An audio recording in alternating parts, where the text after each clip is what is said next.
இது மகிமை நேரம். கர்த்தராகிய இயேசு கிறிஸ்துவின் நாமத்தினாலே மகிமை டிவி நேயர்கள் அனைவருக்கும் என் அன்பான காலை வணக்கத்தை தெரிவித்துக் கொள்கிறேன். மீண்டுமாக இந்த மகிமை நேரம் நிகழ்ச்சி மூலமாக உங்களை சந்திக்கும்படி கர்த்தர் எனக்கு கொடுத்த கிருபைக்காக தேவாதி தேவனுக்கு கோடான கோடி ஸ்தோத்திரங்களை ஏறெடுக்கிறேன். மீண்டுமாக உங்களோடு கூட கர்த்தருடைய வார்த்தையை பகிர்ந்து கொள்ளுகிறதிலே மிகவும் மகிழ்ச்சி அடைகிறேன். நாம் இந்த வாரம் முழுவதும் தொடர்ச்சியாக மத்தேயு எழுதின சுவிசேஷம் 13வது அதிகாரத்திலிருந்து ஆண்டவராகிய இயேசு கிறிஸ்து சொன்ன அருமையான 7 உவமைகள் எழுதப்பட்டதிலிருந்து ஒவ்வொரு உவமையாக ஒவ்வொரு நாளும் தியானிக்கலாம் என்று நினைக்கிறேன். கர்த்தர் தாமே நம்மை ஆசீர்வதிப்பாராக. அதில் முதலாவதாக சொல்லப்பட்ட உவமை விதைக்கிறவன் உவமை என்பதாகும். கேளுங்கள். விதைக்கிறவன் ஒருவன் விதைக்க புறப்பட்டான். அவன் விதைக்கையில் சில விதை வழி அருகே விழுந்தது. ஆகாயத்து பறவைகள் அதை பட்சித்து போட்டது. சில விதை அதிக மண் இல்லாத கற்பாறை நிலங்களில் விழுந்தது. வெயில் ஏறின போதோ வேர் இல்லாமையால் உலர்ந்து போய் தீந்து போயிற்று. சில விதை முள்ளுள்ள இடங்களில் விழுந்தது. முள் வளர்ந்து அதை நெருக்கி போட்டது. சில விதை நல்ல நிலத்தில் விழுந்து ஒன்று 30, ஒன்று 60, ஒன்று 100 பலன் கொடுத்தது என்று சொல்லி இந்த விதைக்கிறவன் உவமையை ஆண்டவராகிய இயேசு கிறிஸ்து சொல்லுகிறார். அப்பொழுது அவருடைய சீஷர்கள் வந்து, ஆண்டவரே, ஏன் இப்படி உவமையாக பேசுகிறீர்? இதன் காரியம் என்ன என்று கேட்கிறார்கள். அப்பொழுது ஆண்டவராகிய இயேசு சொல்லுகிறார், பரலோக ராஜ்யத்தின் ரகசியங்களை அறியும்படி உங்களுக்கு அருளப்பட்டது, அவர்களுக்கு அருளப்படவில்லை. அப்படியானா பரலோக ராஜ்யத்தின் ரகசியத்தை நாம் அறிந்து கொள்ளும்படி கொடுத்து வைத்தவர்கள், நமக்கு ஆண்டவர் இப்படிப்பட்ட பாக்கியத்தை நமக்கு கொடுத்து வைத்திருக்கிறார். இதன் காரியம் என்ன, இதன் அர்த்தம் என்ன என்று சொல்லி ஆண்டவராகிய இயேசு தாமே தம்முடைய சீஷர்களுக்கு அருமையாக விளக்கி சொல்கிறார். பாருங்க, ஒரு மனுஷன் விதைக்க புறப்பட்டு போகும்போது விதை போகும்போதே வழியிலே விழுந்து விடுகிறது. வழி அருகே விதைக்கப்பட்ட விதை என்றால் எப்படி இருக்கும்? வழியில விதைகள் விழுந்தா எப்படி இருக்கும்? அதுக்கு எந்த பாதுகாப்பும் இல்லை.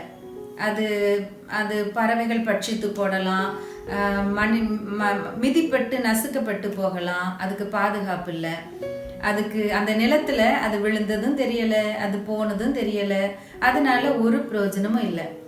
இப்படி ஒரு உணர்வில்லாத மனதை இந்த நிலம் நமக்கு காட்டுகிறது. இந்த முழு உவமையிலையும் 4 விதமான நிலங்களையும் 4 விதமான மனநிலைகளோடு நம்ம ஒப்பிட்டு பார்க்க முடியும். சில பேருக்கு வசனத்தை கேட்கறது, வசனம் தான் விதை, சரியா? வசனத்தை கேட்டாலும் எந்த உணர்வும் இருக்கிறது இல்ல. அதை கேட்டதுக்குரிய எந்த ரியாக்ஷனும் இல்லை. கேட்டது ஒரு காதுல கேட்டு இன்னொரு காதுல விட்டுறதுன்னு சொல்லுவோம்ல, அது மாதிரி. அது கேட்கறதுனால உணர்வடைகிறதும் இல்லை, அது யோசிக்கிறதும் இல்லை, அதை பற்றின உணர்வே இல்லை. இதுதான் வழி அருகே விதைக்கப்பட்ட விதை.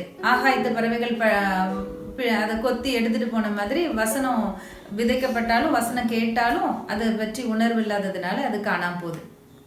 அடுத்தது கற்பாறை நிலங்கள்ல விழுது. அது கொஞ்சம் மண்ணு மேல இருக்கு, அதனால விழுந்த உடனே சீக்கிரம் முளைக்குது. ஆனா பாறையா இருக்கிறதுனால யோசித்து பாருங்க, அந்த பாறையை நம்ம பண்படுத்த முடியுமா? அதை சரி பண்ண முடியுமா? அதுக்கு வேர் போகிறதுக்கு வழி இருக்குமா அப்படின்னு பார்த்தா இருக்காது. அப்போ இது உணர்ச்சி வசப்பட்ட ஒரு மனநிலைமை காட்டுது.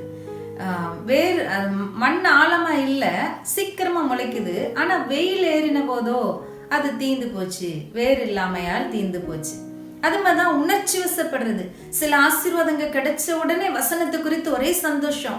கர்த்தர் எனக்கு நன்மை செய்தபடியால் அவரை பாடுவேன், கர்த்தர் எனக்கு பெரிய காரியங்களை செய்தார் என்று சொல்லி மகிழ்ச்சி அடைகிறது. சில நன்மைகள், சில அற்புதங்கள் கிடைத்த உடனே ஒரே சந்தோஷம்.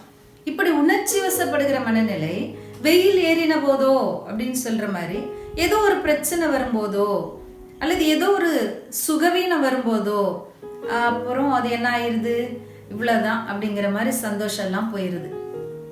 அது எப்படி பாறையை பண்படுத்த முடியாதோ அது மாதிரி இந்த மனதுல சந்தோஷம் நிலைக்கிறது இல்லை, வேறு ஆழமா போக முடியல. இது உணர்ச்சி வசப்படுற மனநிலைமை, இவ்வளவுதான். இதுக்கு மேல இது ஒரு பயனும் இல்லை. அடுத்து ஒரு நிலம் வருது, அது முள்ளுள்ள இடம். அதுல விதைக்கப்படுற விதை வளருது. ஆனா முள்ளுதான் பெருசா வளர்ந்து இந்த விதை வளர்ந்து கனி கொடுக்க முடியாதபடி அதை நெருக்கி போடுது. இது எப்படிப்பட்ட மனநிலை தெரியுமா? உடைக்கப்பட்ட மனநிலை. ஏதோ ஒரு கவலை, ஏதோ ஒரு இழப்பு, ஏதோ ஒரு பாரம் மனசு அழுத்திக்கிட்டே இருக்கு, மனசு உடஞ்சே கிடக்கு. சில பேருக்கு மிகுதியான ஆசீர்வாதம் ஐஸ்வர்யத்தினால ஆண்டவரை மறந்தே போயிடுறாங்க. அதுதான் சந்தோஷம், சிற்றின்பதான் சந்தோஷம்.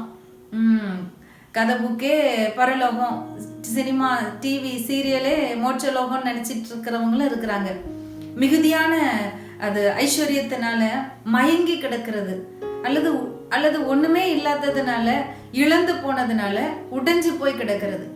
இப்படிப்பட்ட மனநிலைமை தான் இந்த முள்ளுள்ள இடத்தை குறிக்குது. இதனால எந்த பிரயோஜனமும் கிடையாது. நம்ம உடைஞ்சு போய் கிடக்கிறதுனால ஒரு பிரயோஜனமும் கிடையாது. கடைசியா ஒரு நிலம் வருது, அது நல்ல நிலம் என்று சொல்லப்பட்டிருக்கிறது. அந்த நிலத்துல விழுந்த விதைகள் தான் 30ஆக 60ஆக 100ஆக பலன் கொடுத்தது என்று சொல்லப்பட்டிருக்கிறது.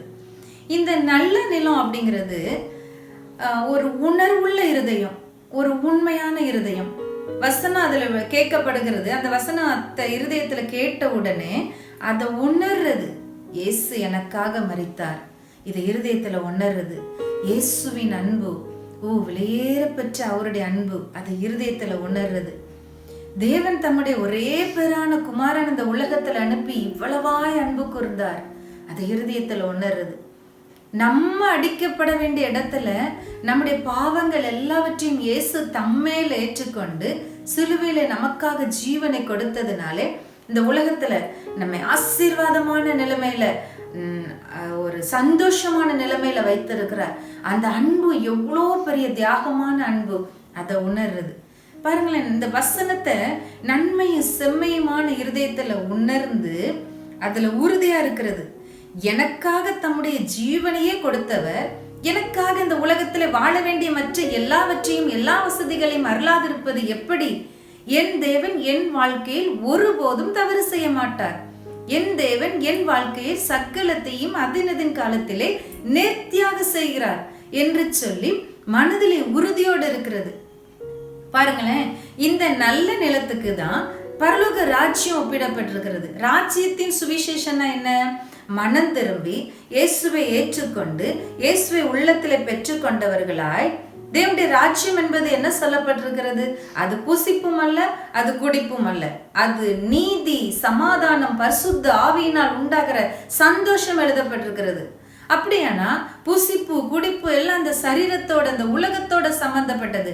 இது இல்லைன்னா கவலை, அது கிடைச்சா சந்தோஷம், இப்படி எல்லாம் மனநிலைமை இல்லை.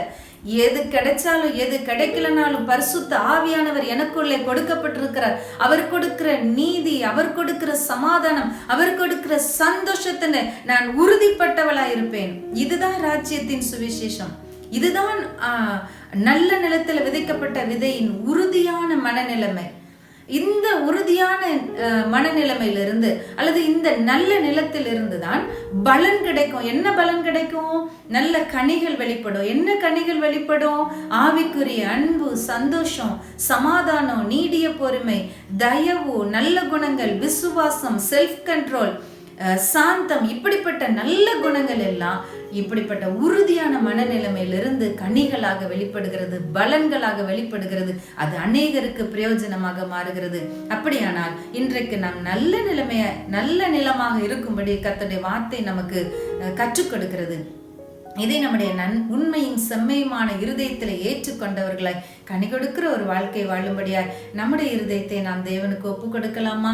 அவர் நமக்கு பாராட்டின கிருபைகள் எவ்வளவு பெரியது. ஆகவே நாம் எல்லாரும் கண்களை மூடி ஜெபிக்கலாம். அன்பின் பரலோக தகப்பனே, இந்த அருமையான காலை நேரத்திற்காக உம்மை நன்றியோடு துதிக்கிறோம், உம்மை ஸ்தோத்தரிக்கிறோம் அப்பா.